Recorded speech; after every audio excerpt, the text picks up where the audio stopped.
recently, as everyone's been talking about, what's trending? Something so. Well, there's like people dying right all over the world, but Yeah. what is No. trending? I know. Something I know. even more I know. irrelevant. Someone being slapped by someone and creating this whole theatrical. Everyone's talking about serious news outlets, tabloids. Is it theatrical though? Do you think it was set up? Well, whatever it is. Wait, did you see that? Yeah, of You know what we're course. talking Yeah. If I missed it, I'd seen it. Yeah. Well, what I'm trying to get at, I guess, is like it's so easy to deviate from what's important in our culture or in the time we live. There's a war going on, and some Oscar show takes over the news, and everyone's just Not even the it's Oscar not even show. the show. Yeah, It's just a fragment. about violence. And it's like, Yeah. you want to talk about violence, like look at. But you know what's kind of fun is like on Twitter, people are using that. They're like tweeting, "Look what Will Smith did," and then the talking minute you about the click actual- it, and then they get into their story, whatever's. So is that what we're doing? I think that's. You got it. Now baptisms are coming in April 24th. It's a good one. Well, before we go to yeah. baptisms, I mean, what's going on right now in Ukraine is like, we as Armenians, we're feeling it everywhere I'm going. Everybody I'm talking to, they're like saying, well, where was the world? I mean, we know that pain, but it's kind of interesting because we don't make that second step. Like, well, we know that pain of being left alone, nobody caring. Now we're seeing it out on the world stage. So what are we doing? What's that next step? Like we say, tzavatanem, I want to understand your pain. Okay, love, pajagajad, it's more than pajagajad, right? It's like, let me understand your pain. Let me do that. There has to be something that every people as a group agree on. And when someone needs help, people need to help and not put politics first. And that's what happened to us. That's what's happening now to Ukraine. All these countries, we're there for you. Whatever we will not tolerate such inhumanity. And then it's like, they're in war. People are dying. Like, well, but like if we get involved, it's going to be more serious. And same thing with Armenia. We're with you. We're changing colors to our Armenian flag, and none of that is helping. It's so shallow because I think people are used to this. You said it earlier, right? Like if a Will Smith slaps a comedian, Chris Rock, that's like, let's run over there. Everybody let's look at it. And it's the same way, during the Armenian War, everybody's changing their Facebook colors to Armenian flag. I'm with The Artsakh. buildings and stuff. What do you mean you're with Artsakh? Who's with Artsakh? I mean, Nobody. And now we are seeing Ukraine. And, instead of seeing the humanitarian crisis unfold, we're just looking at it and saying, okay, here's another country out there. And when's it going to be for another country? And, Ukraine is only one of many right now in Africa now. Syria is still a refugee issue that nobody's talking about anymore. Yemen, another thing. And here in America, you got Central America all coming up to the border. And, we're focusing in because news is telling us. It's a political tool. That's what it is. If they could use Armenia and Azerbaijan conflict as a political tool for themselves, they would use it. Yeah. But it wasn't much of a big deal. Azerbaijan is an ally to many of those countries.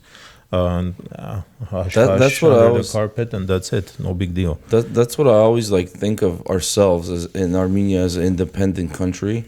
We for 30 years we've been independent. We've done nothing to strengthen ourselves. We point fingers.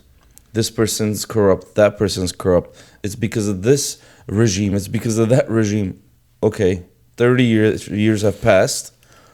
Now what? What do we have to show for ourselves? It's still nothing. We're that's why no one used us as a political tool, because we didn't create ourselves as a tool or anything. We were not sharp enough. Well, we were not strong enough. I want to be more practical than that. I mean, we can look at it. We can rag on the Armenians and everything, but here's the deal. It's like 30 years. It's not the Armenians. It's the Armenian government. Government. Yeah. Okay, yeah. But the deal is that 30 years in reality is not a lot of time. If you look at America, we're 240 years, and we're not perfect by far, right? Where was America 30 years after independence? There was still slavery. There was still massive economic problems. The country was split in two. I mean, 30 years is not a lot. But steps. Yeah. Where are no steps? I mean, we've got to look at those and really think like, what for me is there's got to be different conversations besides politics. I'm a priest, there's politics is going to take place. What am I bringing to the conversation as a priest to talk about? Let's talk about peace. Real peace. Let's talk about opportunities for people to feel better about themselves. Like it's just horrible right now. April 24th is. Until today, we still are running out. In fact, one of the Armenian newspapers on the headline is 107th anniversary of genocide to be commemorated in Times Square. And we know what the scenario is, right? The mayor's going to get up there and the mayor's going to say, as long as I'm mayor, there'll be no genocide, and we'll clap. We're with you. And then guess what?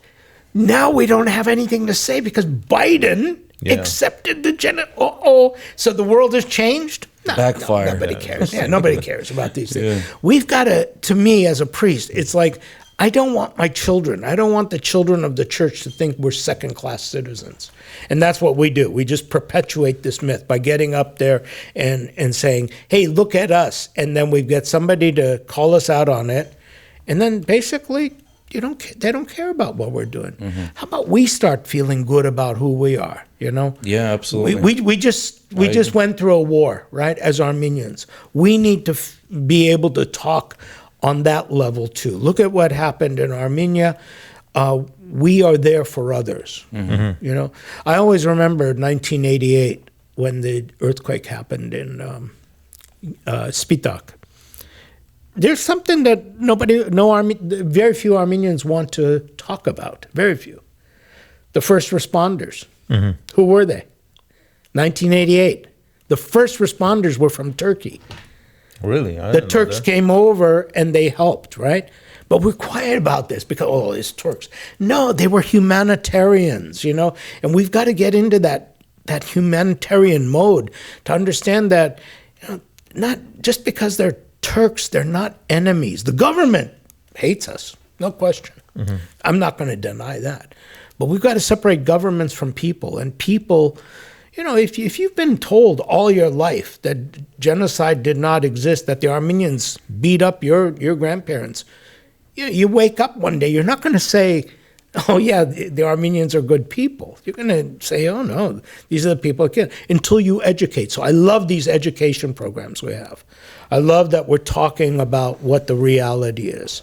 It's very difficult to sift through fake news. I mean, everybody thinks fake news is something that just came out now, but Turkey did a wonderful job of that, of spreading fake news for the last 100 years. Yeah. So let's start talking about that. I think it's mostly what you're saying. It's you got to judge by actions and not just words.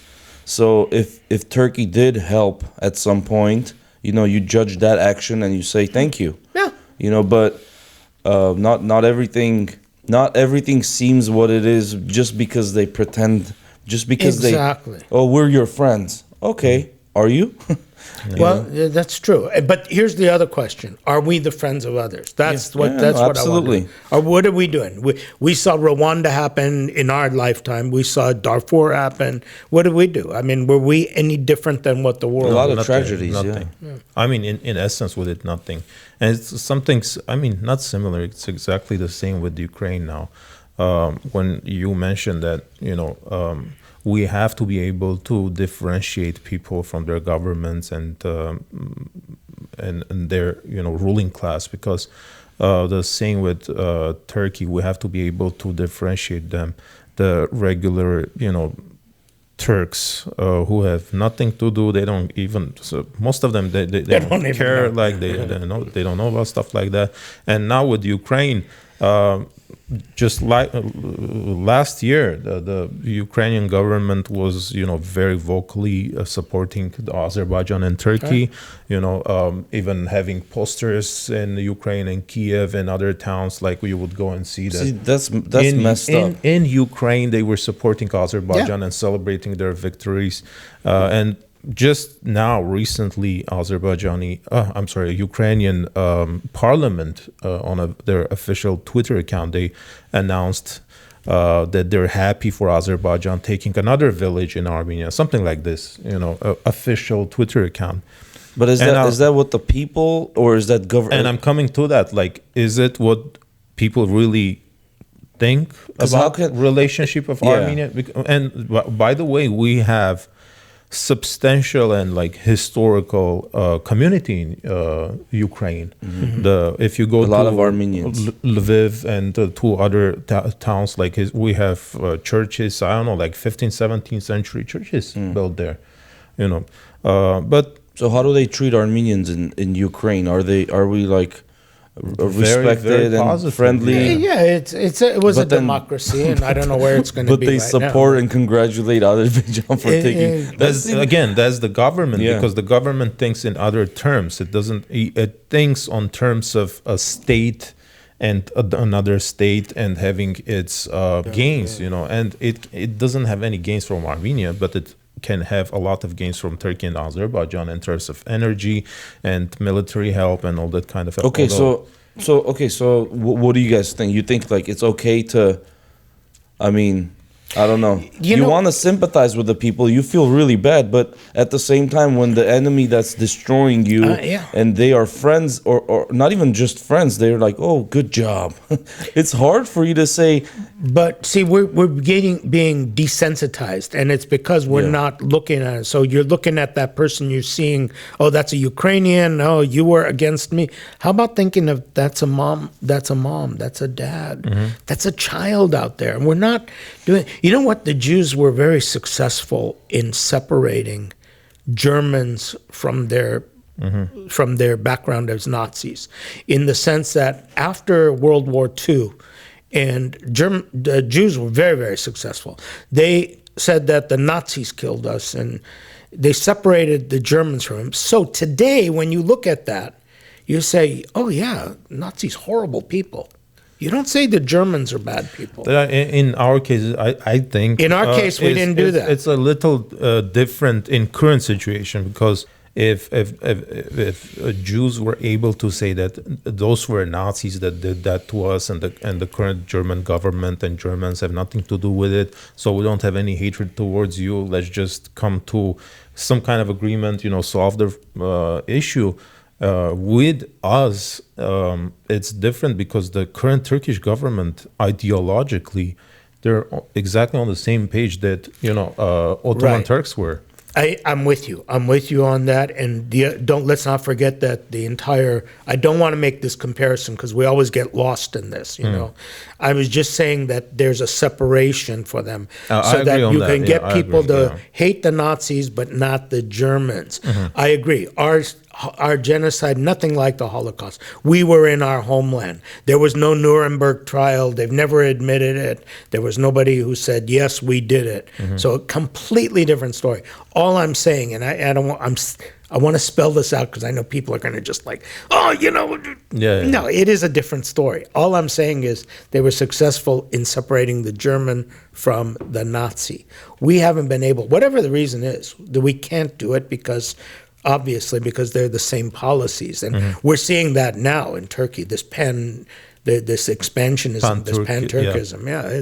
It's prevalent. It's coming around. But it's interesting that kind of thinking and approach, the corrupt thinking and approach we can observe today towards Russian people here in the United States and some other countries of the West is like, the stories with the Russian restaurants. People boycott them and then, throw bottles and break the windows and stuff like that just because they're Russian. But these people have absolutely no affiliation or nothing to do with the war in Ukraine. And interestingly enough, I've heard so many stories in Seattle, in San Diego, and the Russian restaurant owner in San Diego is actually an Armenian who has in staff Ukrainian people working for him, and they're boycotting this restaurant because it's called Russian something. Yeah. So I don't know. We should be able to differentiate all these things, but it comes to one simple thing. A lot of people don't make an effort to use that critical thinking skills, or don't make an effort. I mean, even use a common sense in some. Common sense. I think, not even critical. I don't know. I guess it's time consuming. It's easy. It's easy. It's not time Is it consuming. though? I mean, yeah. Wait, Or I don't know why, Use your because brain. it's probably it's hard for them to do that. Or I don't know why would. No, they do, no, but the thing is, like, when you speak to them, they'll argue with you, and they'll try to argue against common sense because they say, hey, that's your opinion. So there's no longer such thing as common sense. It's just my opinion and I'm correct. I think it's not just the common sense. It's also, you have to be able, when you reason with them, you have to be able to prove them there is an objective reality, objective truth, like that. There are certain things that we go back to politics again. Everything is politicized today. You have to choose one side or the other. It's black or white. I mean, it can't be somewhere in the middle, or it can't be from a different point of view. You have to side with one side. That's it. And it's so weird sometimes. It's. But okay, so like when I think about it, okay, we're talking about all this stuff, and where do we make that change? How do we make that change? How do we make a difference?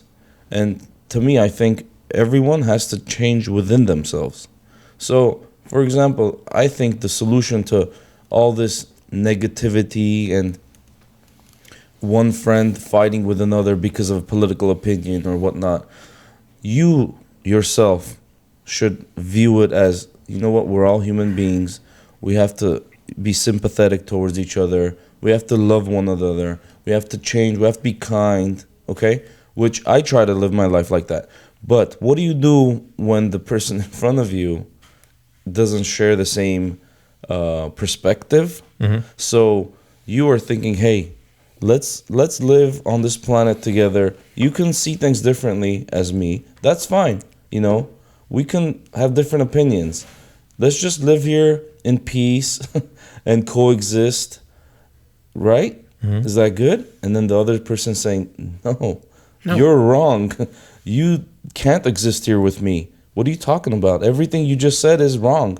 So what do you do in that situation? Yeah, well, this is the issue of war, right? I mean, when we look at Artsakh, what do you do when they hit you and then you say, okay, we'll rebuild, and then they hit you again, and then you say, we'll rebuild again?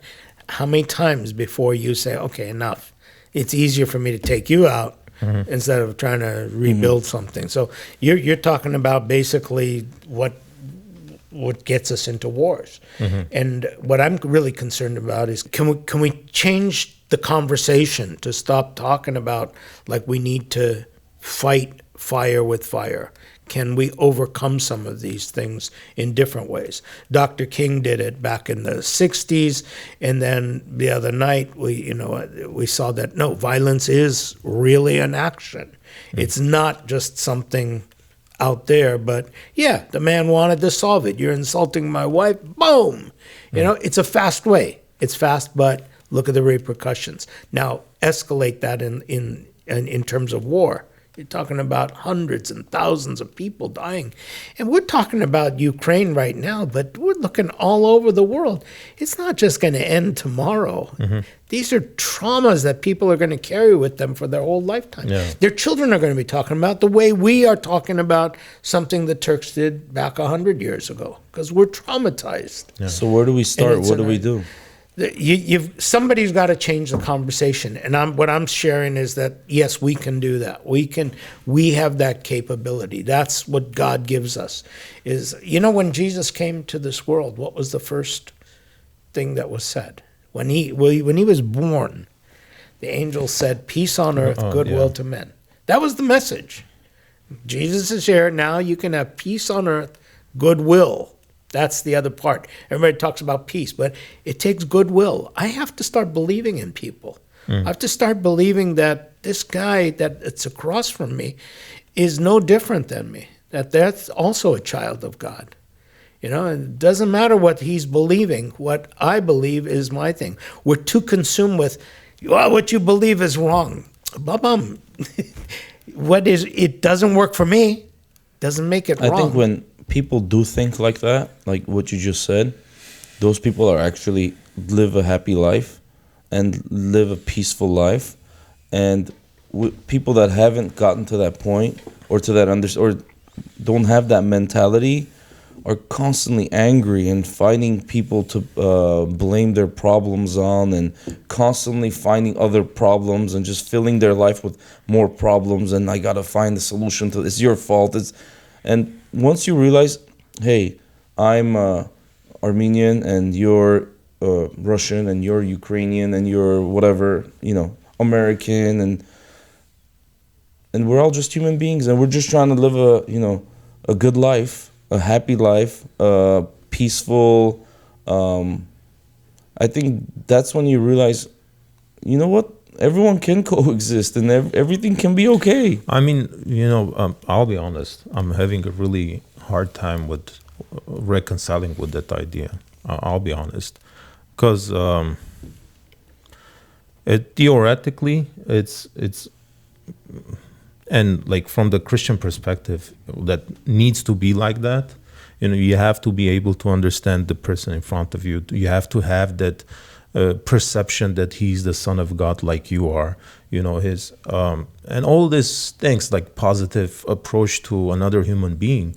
But then at the same time, you gave a great example that you keep building and they come and knock you out, and then you keep building again, and then the second time. It's like that. Like, what is the limit that you should be, tolerating that? Especially in today, if you do not agree with someone, like ideologically, I'm not going into politics, just ideologically, like your ideology is different for someone else, they not only not tolerate you, but they force you to change your belief. And once you do, even if you do and you say, okay, just leave me alone, they will not leave you alone. They come after your kids and your culture and your identity. They just want to turn everything into the same kind of thing that into they their are, way. like line thinking, and I don't know. I'm having a hard time with that because I don't want that. I don't think anybody wants it, but it's like understanding when I said when you look at somebody else and you see that that's a child of God too. It's like, take a look at just tonight when you look at the pictures coming out of Ukraine. Is it possible that in that person, in that father that's going back there and fighting and putting his kids on the train with his wife, can you see yourself in that position? I do. I Yeah. can. Yeah, I can. Okay. When I look at those mothers with the children, yes, I do see my family. I do see that that's not a Ukrainian. That's a human being that's forced to be, everything's ripped out. And now getting on a Absolutely. train and going Yeah. unknown. And you know what? I see my grandmother there too, that just had to leave everything and go out into a desert and just live until she could finally find some safe haven. But here's the thing. I also realized that they did find a safe haven because of goodness. Somebody helped along the way. And these people are being helped too. And I want to be that somebody. That's all I'm saying. It's like, if we can all start understanding that these are just human beings, maybe that can overcome some of the evil that we're seeing. Maybe it can't. Maybe I'm too optimistic. I mean, Jesus tried it and they put him on a cross. It's like, that doesn't mean I'm going to stop. You can't give up, though. Yeah. I agree with you there, but I was referring to another circumstance, and that is, as an Armenian, how much do I take from my neighbor Azerbaijan, or the things they do towards my nation? And because I don't live in Armenia, right? And you may think it doesn't impact me at all. I'm just living my life comfortably here in the United States. But the fact is that they're attacking my identity. They're attacking my culture, my faith, my homeland, and I don't know how much of it I can take. Another issue here, specifically in the United States, me being a conservative man, being under attack, just holding my traditional values. That's another thing. And not only that, forcing my kid to adopt and adopt their values, progressive values, and live like them. I can't tolerate that. I can't let that happen. So I have to fight. I can view that lady or that person in front of me with purple and green hair, as a human being, with her life and issues and problems. But when that person comes and forces me and my kid to accept and implement their values, and she doesn't tolerate any kind of any other kind of your thinking. values. Yeah.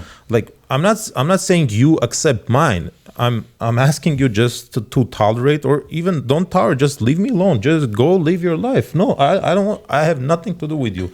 Go do whatever you want. No, it's unacceptable for the other side, and they want to change me.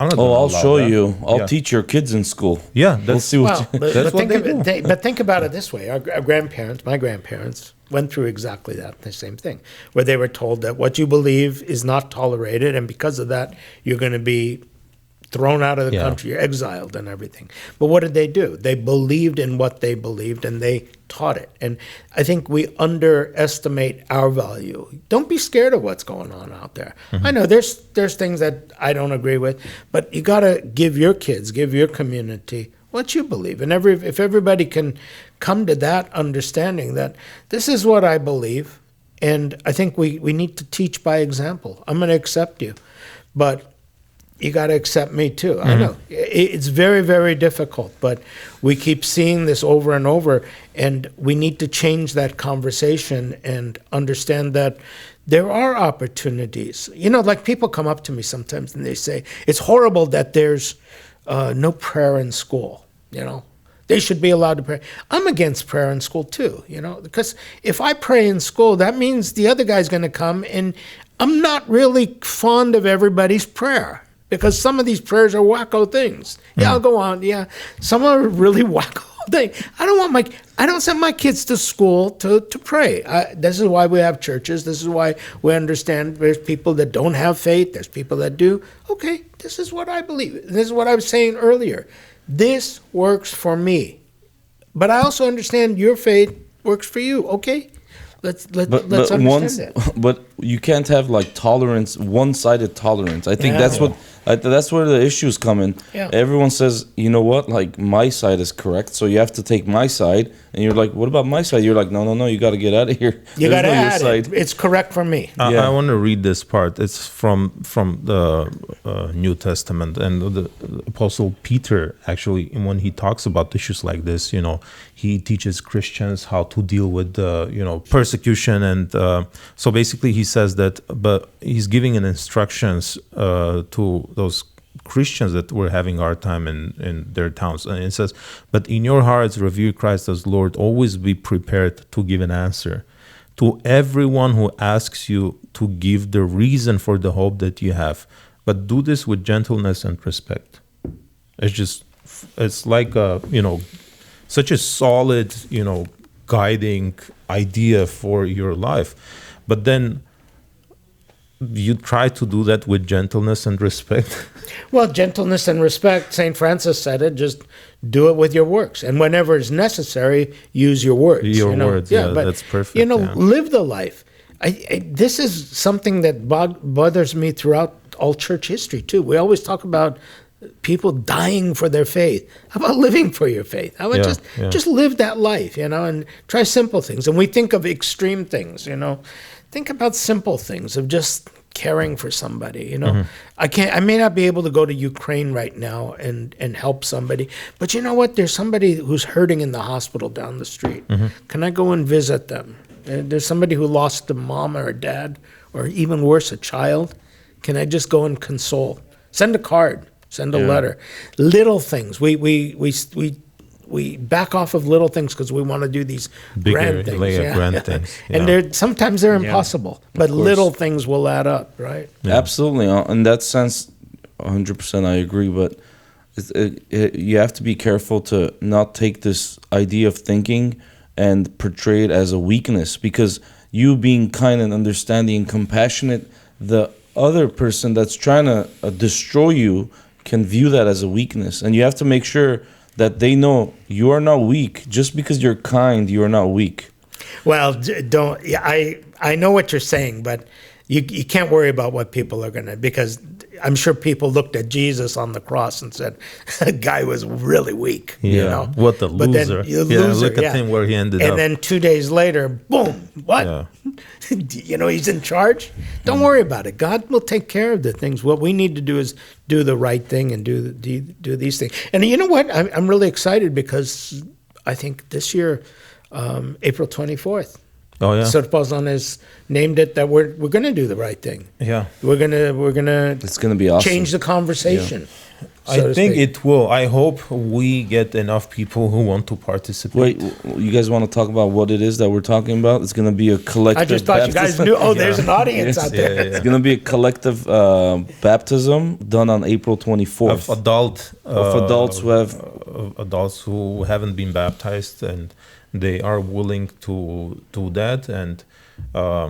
And again, we have a few people that signed up for that, and I hope we have enough so it turns into really collective, group baptism. And it's free of charge, by the way. This is, so if anyone's thinking there's nothing to do with that, it's just...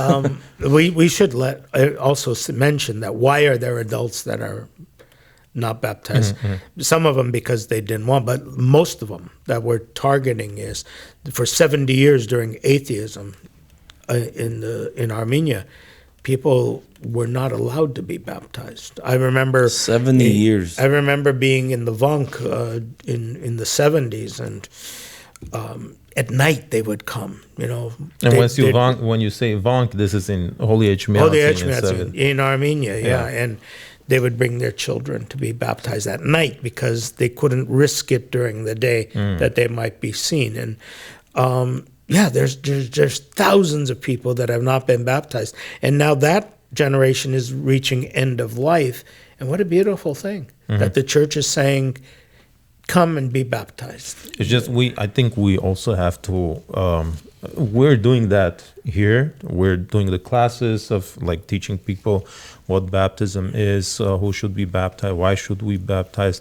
But in general, the general population or Armenian community here, it turned into this this light tradition, communal thing that the kids are born, let's baptize them. Something you just got to celebration, and we're done with it.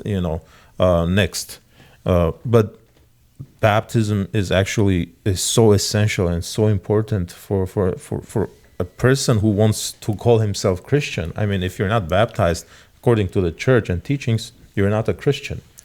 So, it's Jesus himself was baptized. Yeah. But why is it important to be a Christian?